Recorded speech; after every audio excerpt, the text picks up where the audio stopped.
friends, welcome to our channel Cook with Sisters. உங்களுக்கு இந்த video பிடிச்சிருந்தா லைக் பண்ணுங்க, ஷேர் பண்ணுங்க and மறக்காம subscribe பண்ணுங்க.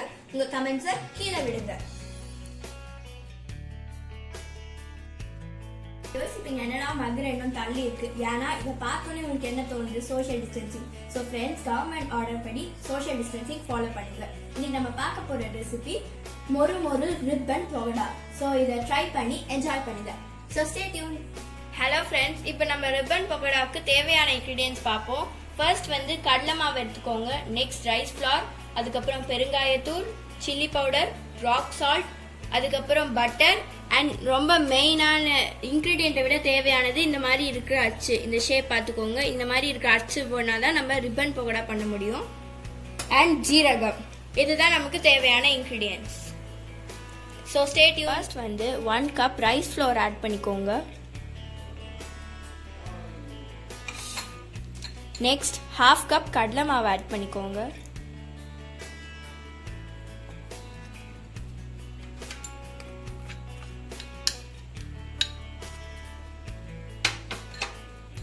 Next 1 teaspoon chilli powder add பண்ணிக்கோங்க. Next 1 teaspoon rock salt add பண்ணிக்கிட்டோம். நீங்கள் வந்து ஆர்டினரி சால்ட் கூட யூஸ் பண்ணிக்கலாம். நெக்ஸ்ட் ஃப்ளேவருக்காக பெருங்காயத்தூள். Next butter.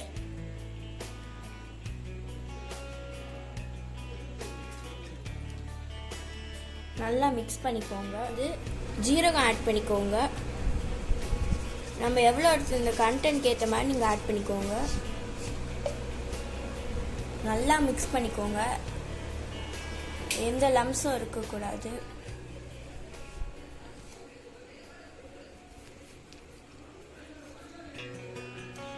வாட்டர் ஆட் பண்ணிக்கோங்க. நிறைய ஆட் பண்ணிடாதீங்க, அதுக்கு ரொம்ப தண்ணியாயிரும். ஓரளவு முறுக்கு போடுற மாதிரி ஒரு லிக்விட் கன்சிஸ்டன்சியில் பார்த்துக்கோங்க. அப்போ தான் ரிப்பன் ஈஸியாக இருக்கும் பண்ணுறதுக்கு.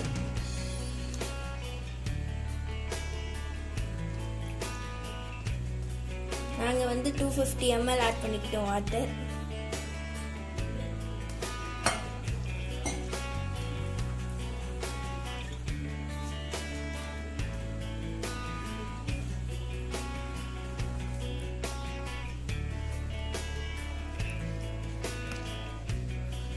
இதோட மாவு பார்த்தீங்களா எப்படி இருக்குன்னு?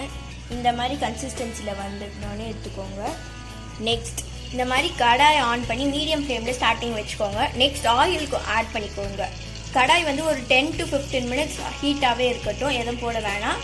அப்போ தான் வந்து நம்ம இது போடும்போது, ரிப்பன் போடும்போது அல்லது முறுக்கு போட்டால் கூட கரெக்டாக இருக்கும் டெம்பரேச்சர். ஓகே, முன்னாடியே சொன்ன மாதிரி கொஞ்சம் மாவு ஆட் பண்ணிக்கோங்க.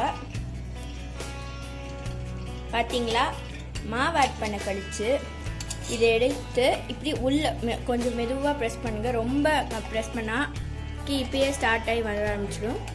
இந்த மாதிரி ரோல் பண்ணிக்கோங்க. நல்லா டைட்டாக க்ளோஸ் பண்ணிக்கோங்க.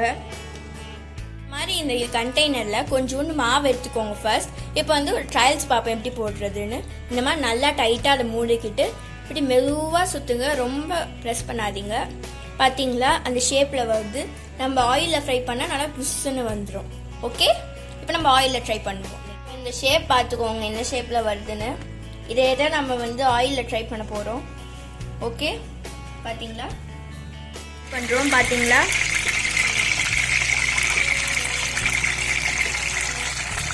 தூரமாக போடுங்க, நல்லா ஒட்டிட்டு வந்துடும்.